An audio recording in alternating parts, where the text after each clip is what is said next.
V Novi Sloveniji smo proti pokojninski reformi, toda ob tem se zavedamo, da je pokojninska reforma potrebna, vendar ne v takšni obliki, kot jo predlaga vlada.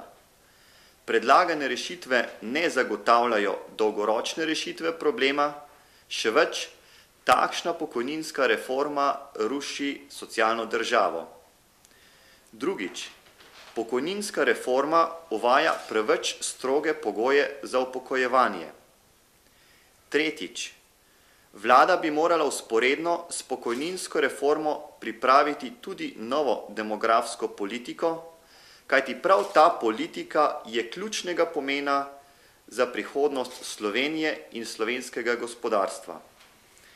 In četrtič, v Novi Sloveniji smo prepričani, da je pokojninska reforma brez sprememb vzporednih zakonov in brez soglasja socialnih partnerjev nesprejemljiva in ne prinaša pozitivnih rezultatov v prihodnosti.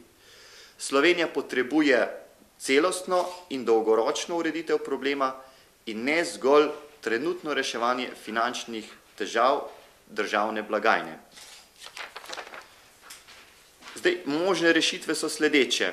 V vseh razpravah, ki jih lahko spremljamo, se poudarja, da je pokojninska reforma nujna in da imamo za to rešitev dve možni stvari.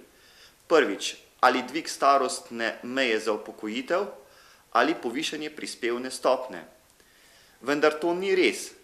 Ena od rešitev je tudi omogočiti čimprejšnje zaposlovanje mladih in tako mladi ne bi bili več na plečih oziroma v breme države in obenem, ker bi bili zaposleni, bi tudi prispevali v pokojninsko blagajno. Na ta način bi začeli celostno urejati področje dela, zaposlovanja in pokojnin.